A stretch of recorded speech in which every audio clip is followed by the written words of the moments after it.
15 से 18 वर्ष के बच्चों की कुल संख्या जो लक्षित है वह 1,40,00,000 के आसपास है, जिन्हें यहां पर एक समय सीमा के अंदर टीकाकरण से आच्छादित करना है। कोवैक्सीन उन्हें देने के लिए सजेस्ट किया गया है और उसके लिए आज से प्रदेश के अंदर 2150 बूथों पर वैक्सीनेशन की कार्रवाई प्रारंभ हुई है। अकेले राजधानी लखनऊ में 39 ऐसे सेंटर बनाए गए हैं जहां पर 15 से 18 वर्ष के बच्चों को ये वैक्सीन दी जा रही है। अगर हम प्रदेश के अंदर 18 से ऊपर आयु के वर्ग को दी गई वैक्सीन की बात करें तो उत्तर प्रदेश ने इसमें 20,25,00,000 से अधिक लोगों को अब तक प्रदेश में वैक्सीन के डोजेस दिए हैं, जिनमें से 12,84,94,516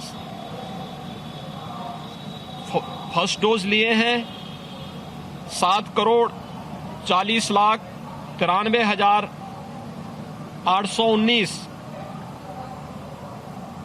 लोगों ने दोनों डोजेस ले लिए हैं।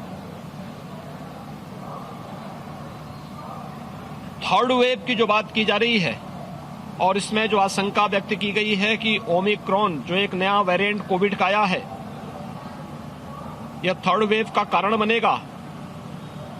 ये सच है कि ओमिक्रॉन तीव्र संक्रमण है, लेकिन यह भी सच है कि सेकेंड वेव की तुलना में ओमिक्रॉन जो वेरिएंट आया है कोविड-19 का ये काफी कमजोर है। एक सामान्य वायरल फीवर मात्र यह है, लेकिन सतर्कता और सावधानी किसी भी बीमारी में आवश्यक होती है और इस मामले में भी सतर्कता और सावधानी आवश्यक है।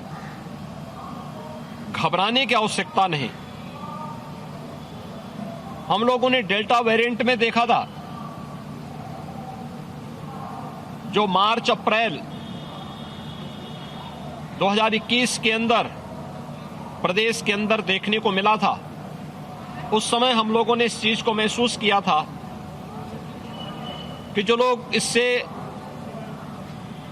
संक्रमित होते थे उन्हें रिकवर होने में, नेगेटिव आने में 15 से लेकर के 20 दिन 25 दिन का समय लग जाता था।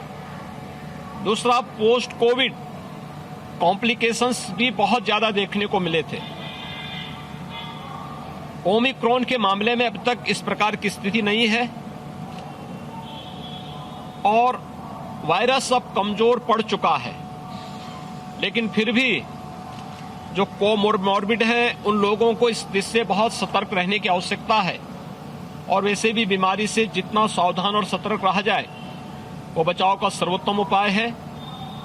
प्रदेश सरकार इस दिशा में भारत सरकार के साथ लगातार संवाद और संपर्क बनाए हुए है। प्रदेश के अंदर लगातार प्रदेश सरकार के स्वास्थ्य विभाग, चिकित्सा शिक्षा विभाग और विभिन्न विभाग मिलकर के एक बड़े अभियान को आगे बढ़ा रहे हैं। हमारे पास पर्याप्त मात्रा में बेड्स हैं, वैक्सीन भी मौजूद है। हम लोग प्रतिदिन 4 लाख टेस्ट प्रतिदिन करने की क्षमता वर्तमान में रखते हैं और हर प्रकार से प्रदेश सरकार इसके प्रति पूरी तरह सजग है, सतर्क है। प्रदेश में ओमिक्रॉन के अब तक केवल 8 मामले आए हैं, जिनमें से 3 मामले पहले ही नेगेटिव हो चुके हैं, शेष होम आइसोलेशन में है। प्रदेश में कोविड-19 के कुल वर्तमान में 2261 एक्टिव केस हैं, जिनमें से 2100 से अधिक होम आइसोलेशन में हैं। यानी होम आइसोलेशन में इतने मामले होने का मतलब ये चीजें दिखाती हैं कि जो वायरस है कमजोर पड़ चुका है, अब उसका उतना प्रभाव नहीं है। लेकिन हमें सतर्कता और सावधानी बरतनी होगी। राज्य सरकार ने इसी सतर्कता को ध्यान में रख करके नाइट कर्फ्यू लगाया है।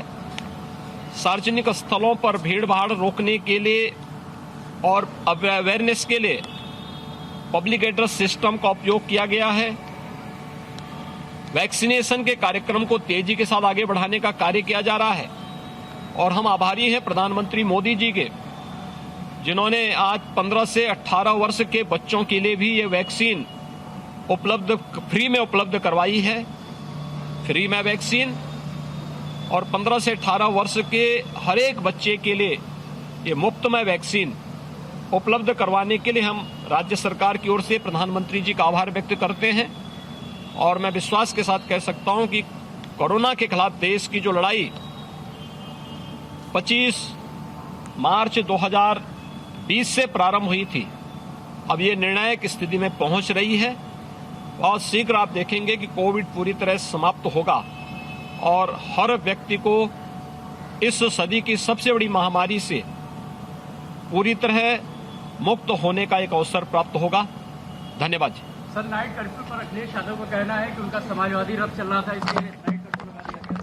That, of course, was the Chief Minister of Uttar Pradesh, Yogi Adityanath, inaugurating vaccination for children aged between 15 and 18.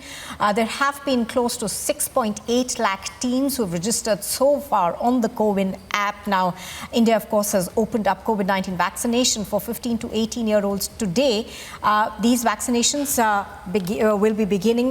began at 9 o'clock, and there are two ways in which children between the age of 15 and 18 can get vaccinated. Either you register on the CoWIN app, or you can also walk in to centers to get their jabs. Now, however, the only shot available currently for this age group is Covaxin, which has been developed, of course, by Bharat Biotech in association with the ICMR. Now, what we understand is that there are about 7.4 crore teenagers in this age group, and vaccinating them is on high priority for the government.